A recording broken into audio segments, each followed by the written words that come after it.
आज आपने हमें उत्तर प्रदेश के पढ़े लिखे शिक्षित बेरोजगारों के विषय में बोलने का अवसर प्रदान किया, इसके लिए मैं आपके बहुत बहुत आभारी हूं।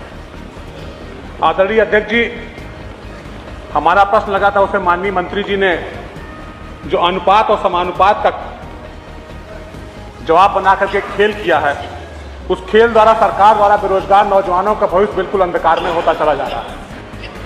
हम आपसे कहना चाहते हैं कि माननीय सुप्रीम कोर्ट के निर्देशानुसार जो शिक्षा मित्र हैं और जो अनुदेशक हैं, ये ट्रेंड शिक्षक नहीं माने जाते हैं, लेकिन फिर भी जब इनको छात्र और शिक्षक का एक रेशियो बनाया जा रहा है तो उसमें इनको शामिल करके और रेशियो बना करके हम लोगों को अवगत कराया जाता है। उसके बाद लिखा जाता है 85,152 पद खाली है। आदरणीय अध्यक्ष जी, और उस रेशियो के अनुसार हमारे उत्तर प्रदेश में कुछ आकांक्षी जनपद भी हैं। आकांक्षी जनपद का अर्थ ऐसे है कि वो जनपद जिनकी सामाजिक और आर्थिक स्थिति में बहुत खराब है। जैसे उन जनपदों में आता है चित्रकूट, फतेहपुर, सिद्धार्थनगर, बहराइच, श्रावस्ती, बलरामपुर, चंदौली, सोनभद्र। बहुत से एकल विद्यालय हैं, बहुत से और विद्यालय हैं। तो जो अनुपात बनाया गया है, समानुपात बनाया गया है, वो इन विद्यालय की इकाई को न मान करके पूरे प्रदेश में इकट्ठा करके बनाया गया है, जो कि इस सदन के माध्यम से पूरे उत्तर प्रदेश की जनता गुमराह हो रही है। आदरणीय अध्यक्ष जी, हम आपसे कहना चाहते हैं और आपका संरक्षण भी चाहते हैं कि जूनियर विद्यालयों का भी इसमें कोई आंकड़ा नहीं दिया गया, जो आपने समानुपात कर दिया है। न ही सरकार ने आज तक कोई प्रयास किया कि जो जूनियर के शिक्षक हैं पिछले 7-8 वर्षों से उनका कोई प्रमोशन नहीं किया गया है। हमारा आपसे अनुरोध है, हमारे दो इसमें प्रश्न हैं अनुपूरक। नंबर 1 ये, अभी सुप्रीम कोर्ट ने एक निर्देश जारी किया है, उस पर भी सरकार ने कुछ नहीं किया है। तो पहला प्रश्न है कि सरकार बीएड अभ्यर्थियों को, जो कि लाखों की संख्या में घूम रहे हैं, जो कि टीईटी पास है, सुपर टेट पास हैं, उनको न्याय दिलाने के लिए क्या सुप्रीम कोर्ट रिव्यू पिटीशन दाखिल करेगी?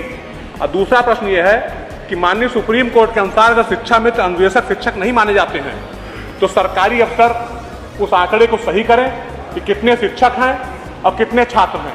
तो शिक्षक और छात्र का सही अनुपात चिन्हित करते हुए क्या उनके सापेक्ष नई भर्ती निकालेंगे, जिससे कि उत्तर प्रदेश में जो लाखों नौजवान बीएड करके, टेट करके, सुपर टेट करके बेरोजगार घूम रहे हैं, ऐसे बेरोजगार नौजवानों को उनकी नियुक्ति मिले, उनको नौकरी मिले।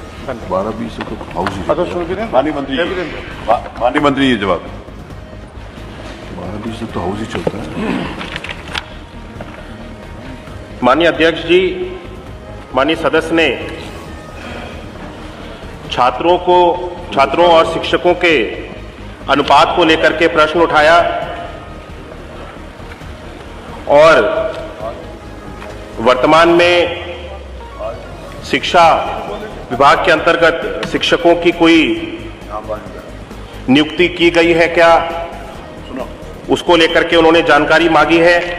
मैं आपको अवगत कराना चाहता हूं आपके माध्यम से माननीय अध्यक्ष जी कि वर्तमान में बेसिक शिक्षा विभाग के अंतर्गत, जिस तरह से माननीय सदस्य भी अभी कह रहे थे, क्योंकि हमारे शिक्षा मित्र और अनुदेशक दोनों पठन पाठन के कार्य में सहयोग करते हैं और विद्यालय में जो भी शैक्षणिक कार्य बच्चों के लिए कराए जाते हैं उसमें उनका भी योगदान रहता है। हमारे बेसिक शिक्षा विभाग के अंतर्गत अंशकालिक अनुदेशक और शिक्षा मित्र और हमारे सहायक अध्यापक सभी लोगों को मिला करके हमारे पास 6,28,915 शिक्षकों की संख्या अभी वर्तमान में प्रदेश में उपलब्ध है। और जो हमारा छात्रों का और शिक्षक का अनुपात होना चाहिए, जो प्राइमरी में एक शिक्षक 30 बच्चों के लिए होना चाहिए और अपर प्राइमरी में 35 बच्चों पे एक शिक्षक होना चाहिए, इस अनुपात को हम सब लोग अभी बरकरार रखे हुए हैं। और इस अनुपात जब पूरा है तो पठन पाठन के कार्य में किसी तरह की कोई दिक्कत नहीं आ रही है। और मैं बताना चाहता हूं कि हमारी सरकार के अंतर्गत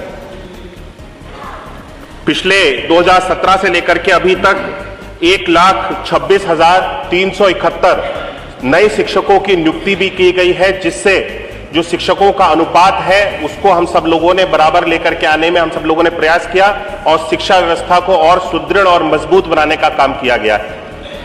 माननीय अध्यक्ष जी, आपके माध्यम से यहाँ पे 69,000 भर्ती के बारे में भी माननीय सदस्य ने प्रश्न उठाया।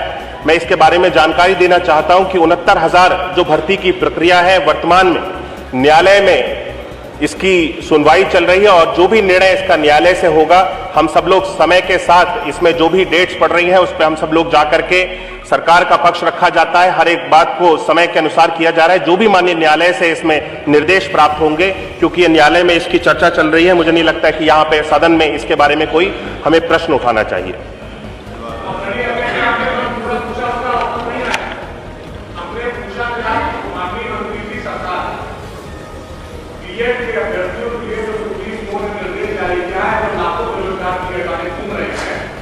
उसके लिए क्या सरकार जो परीक्षण करेगी?